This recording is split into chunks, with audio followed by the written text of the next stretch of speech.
नमस्कार दोस्तों।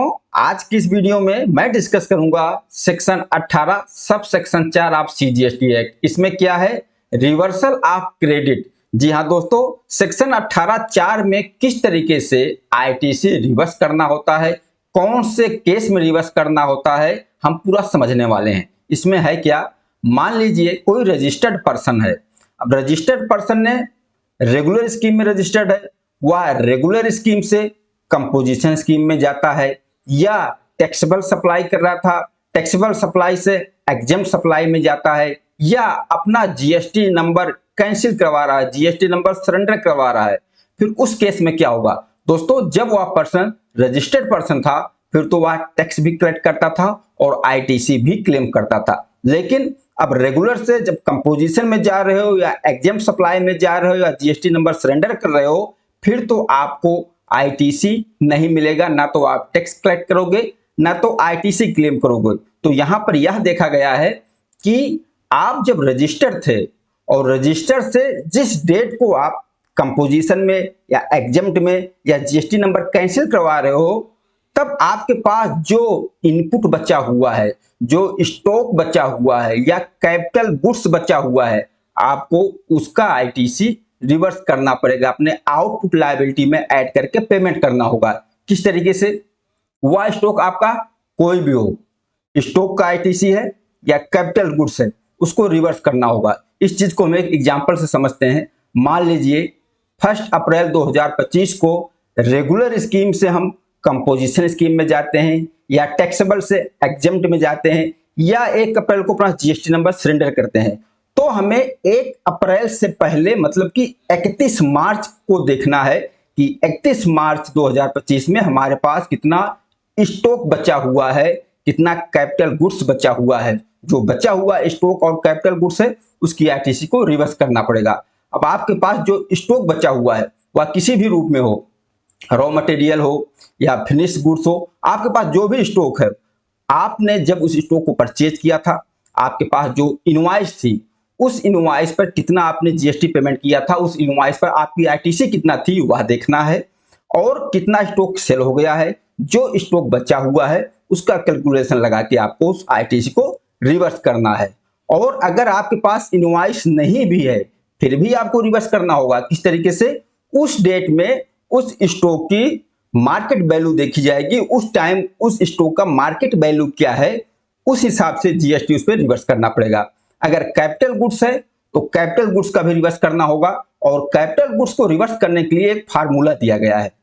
जैसे मान लीजिए हमने कोई कैपिटल गुड्स परचेज किया था, और उस पर हमने जो जीएसटी पेमेंट किया था, कैपिटल गुड्स पे जो हमारी आईटीसी थी 2 लाख थी, और कैपिटल गुड्स की लाइफ कितनी है जीएसटी में? 60 मंथ, मतलब कि 5 ईयर्स। तो फार्मूला क्या दिया गया है, और इसमें आपने कितना यूज किया, जितना यूज किया है उसमें से जो बची हुई लाइफ है वो माइनस कर दीजिए। देखिए एग्जांपल समझ लेते हैं। मान लीजिए जो 2 लाख की आईटीसी हमारी थी, जो कैपिटल गुड्स हमने परचेज किया था, हमने उसको 3 ईयर्स एंड 6 मंथ यूज किया है, मतलब 3 साल 6 महीने यूज किया है जब हम रजिस्टर्ड थे। ओके, मतलब टोटल कितने मंथ?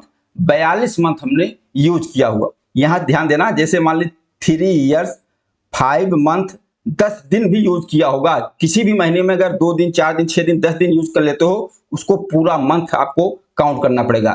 यहाँ पर 3 ईयर्स 6 मंथ मतलब 42 मंथ, 42 मंथ मैंने इस कैपिटल गुड्स को यूज किया, और इस कैपिटल गुड्स की लाइफ कितनी है? 60 मंथ।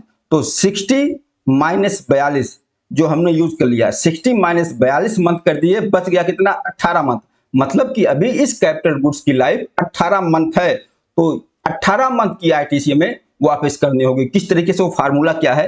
फार्मूला है कि इनपुट जो आपके पास कैपिटल गुड्स का इनपुट है, इनटू रिमेनिंग मंथ जो बची हुई लाइफ है, जो बचा हुआ मंथ है कैपिटल गुड्स का, इनटू रिमेनिंग मंथ डिवाइड 60। आपका जो अमाउंट आएगा वह कैपिटल गुड्स की आईटीसी आपको रिवर्स करना होगा। जैसे हमारी आईटीसी कितनी थी? 2 लाख। 2 लाख इंटू हमारी इस कैपिटल गुड्स की लाइफ कितनी बची है? 60 माइनस 42, 42 मंथ हमने यूज किया था, 60 माइनस 42 18 मंथ बचा हुआ है। तो 2 लाख इंटू 18 डिवाइड 60 कितना आ गया? 60,000। तो इस 2 लाख की आईटीसी पे हमें 60,000 वापस करना पड़ेगा कैपिटल गुड्स के लिए। और यहाँ ये भी ध्यान देना, जब हमने सेक्शन 18 सब सेक्शन 1 देखा था, वहां पर हमें आईटीसी क्लेम करना था, तो क्लेम करने का फार्मूला अलग था कैपिटल गुड्स का, पर क्वार्टर 5% वाला। यहाँ पर क्वार्टर नहीं देखना है, यहाँ पर मंथ वाइज देखना है, जिस तरीके से मैंने आपको यहाँ क्लियर किया। या क्लियर हो गया किस तरीके से आपको रिवर्स करना है। अब और हम केस देखते हैं। मान लीजिए कि आपका इलेक्ट्रॉनिक क्रेडिट लेजर में 5 लाख का बैलेंस है। ओके, अब आपको आईटीसी जो रिवर्स करना है 6 लाख रिवर्स करना है। आपने हिसाब लगाया, कैपिटल गुड्स की आईटीसी जो बच रही है या स्टॉक की जो भी आईटीसी बच रही है उसको आप रिवर्स करना है। टोटल आपको 6 लाख रिवर्स करना है और आपके इलेक्ट्रॉनिक क्रेडिट लेजर में 5 लाख है, तो यहां पर 5 लाख तो आप अपने इलेक्ट्रॉनिक क्रेडिट लेजर से एडजस्ट कर दोगे, क्योंकि आपको रिवर्स तो करना है 6 लाख। आपके ईसीएल में 5 लाख है, तो 5 लाख का एडजस्टमेंट आपका वहां से हो जाएगा। फिर बैलेंस भी आपको 1 लाख बच रहा, अभी 1 लाख का पेमेंट करना है, तो आप 1 लाख का पेमेंट अपने कैश लेजर से करोगे, चलान बनाकर बैंक से पेमेंट करोगे। मतलब आपको 6 लाख पूरा देना है। 5 लाख ईसीएल से एडजस्ट हो गया और 1 लाख आपको कैश पेमेंट कर देना है। ओके, दूसरा केस, मान लीजिए आपके इलेक्ट्रॉनिक क्रेडिट लेजर में 6 लाख है। ओके, और आपको जो रिवर्स करना है वो 5 ही लाख रिवर्स करना है। अब आपको रिवर्स करना 5 लाख और आपकी ईसीएल में बैलेंस है 6 लाख, तो 6 लाख में से 5 लाख एडजस्ट हो जाएगा। आपको जेब से कैश लेजर से कोई पेमेंट नहीं करना है। 6 लाख का आपके ईसीएल में है और 5 लाख का रिवर्सल है, तो यहां पर एडजस्ट हो जाएगा 6 लाख में से 5 लाख। फिर भी आपके इलेक्ट्रॉनिक क्रेडिट लेजर में 1 लाख बैलेंस हो रहा है, तो यह 1 लाख जो आपके ईसीएल में बच रहा है या लाइफ या खत्म, ये आपको नहीं मिलने वाला है। आप इसका रिफंड भी नहीं ले सकते हो, या 1 लाख आपका लैप्स हो जाएगा। और यहाँ पर मेन बात, जब हम सेक्शन 18 सब सेक्शन 1 देख रहे थे, तो वहां हमें आईटीसी क्लेम करना था। तो वहां बताया गया कि आपका जो स्टॉक या कैपिटल गुड्स है आपके पास उसकी इनवॉइस होनी चाहिए और वह स्टॉक 1 साल से पुराना नहीं होना चाहिए जब हमें क्लेम करना था। और यहाँ पर ऐसा कुछ नहीं है, आपके पास इनवॉइस भी नहीं है, फिर भी आपको रिवर्स करना पड़ेगा मार्केट वैल्यू लगाकर।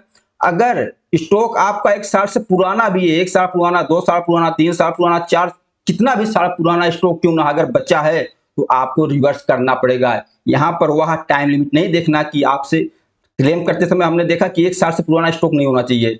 1 साल से पुराना स्टॉक है तो उसका आईटीसी नहीं क्लेम कर पाओगे, लेकिन यहाँ पर रिवर्स करना है, 1 साल से पुराना भी स्टॉक क्यों ना हो उसकी भी आईटीसी को यहाँ रिवर्स करना पड़ेगा।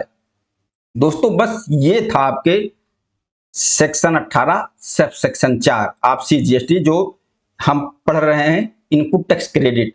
और अगली वीडियो में हम इससे आगे डिस्कस करेंगे।